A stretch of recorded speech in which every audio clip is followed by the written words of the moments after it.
Z nostalgią wspominam takie czasy, gdy na jedną pracę mogłam poświęcić 20 godzin albo więcej. A potem oczywiście trzeba to wszystko było poskładać, dograć głos, a teraz moje życie przyspieszyło. Mam 2 prace, rodzinę, psa, no i trzeba zdążyć. Ze wszystkim, także z filmem na niedzielę, więc ostatnio dużo czasu poświęcam, żeby wymyślić taki projekt, który jest ciekawy, ale nieskomplikowany. Bo życie dekuparzysty składa się z 2 etapów. Po pierwsze, coś robimy, po drugie, to suszymy.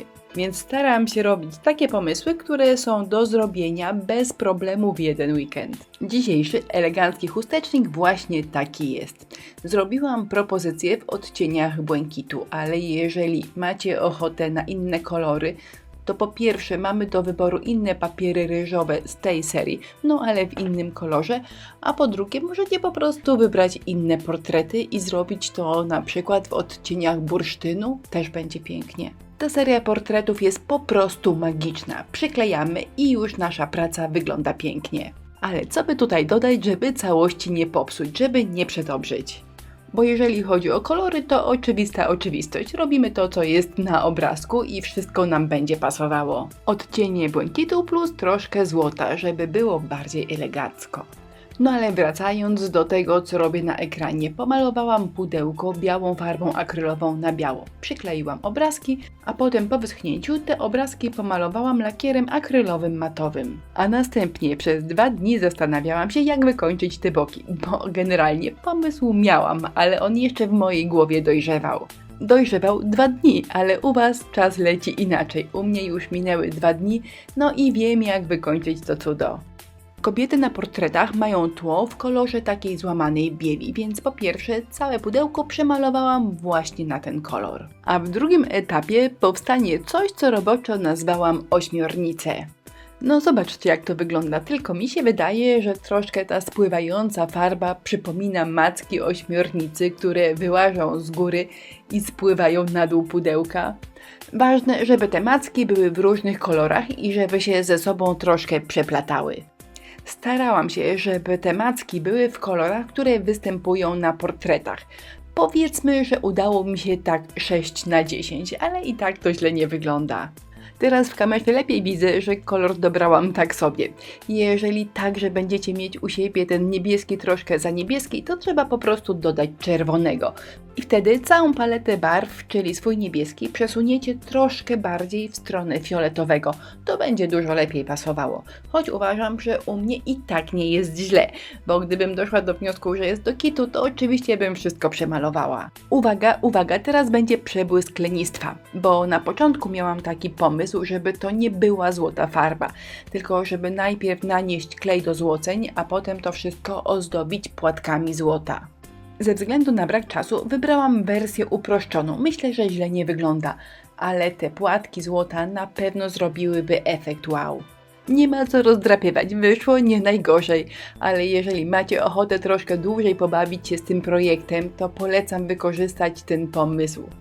I jeżeli ktoś się zdecyduje, to koniecznie pochwalcie się swoją pracą na naszej grupie na Facebooku Inspirello i Przyjaciele. Bardzo jestem ciekawa, jak to wszystko wyglądałoby w wersji takiej super luksusowej.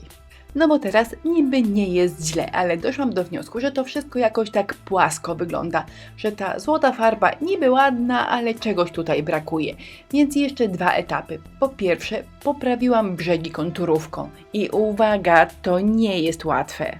Na filmie, jak oglądam, to wygląda takie ciach-prach, ale bardzo się namęczyłam, żeby konturówką trafiać w brzegi tego złota. Najczęściej nie trafiam, albo jest to nieidealne, ale jak teraz oglądam, to tego nieideału nie widać. Gdzieś to wszystko razem w tym złocie się zmieszało. Nie jest równo, nie jest idealnie, ale generalnie to nie boli. No to zaczynam ostatni etap zdobienia. To będzie cieniowanie, którym chcę uzyskać głębię. Dobra farba akrylowa, najlepiej farby Allegro, bo one mają świetną pigmentację oraz pędzelek skośny. Na tym prawie białym kolorze robię cieniowanie jasnym szarym, natomiast gdy przejdę na ciemniejsze kolory, czyli na niebieski albo granatowy, to będę używała prawie czarnej farby, żeby to cieniowanie było widoczne. I jeżeli mogę podsumować, to uważam, że ta konturówka dobrze wygląda, ale nie jest konieczna. Natomiast cieniowanie naprawdę robi robotę. No może inaczej, bo na żywo ten chustecznik jednak troszkę inaczej wygląda i ta konturówka jest fajnie widoczna. Natomiast tutaj w kamerze praktycznie zginęła, natomiast cieniowanko, wow, bez niego całość wyglądała dużo mniej ciekawie. I jeżeli macie wątpliwości, cieniować czy nie cieniować, bo nie za bardzo Wam to wychodzi, to warto spróbować. Podlinkuję Wam pod tym wideo film, jak cieniować. Trzeba po prostu chwilę poćwiczyć i nie przejmować się, jeżeli cieniowanie nie jest idealne, bo nikt nie szuka w naszej pracy miejsc, które nie są idealne. Po prostu całość ma dobrze wyglądać. Jeszcze tutaj odrobinę konturówki, żeby portrety świetnie mi się zgrywały z całością, czyli z resztą.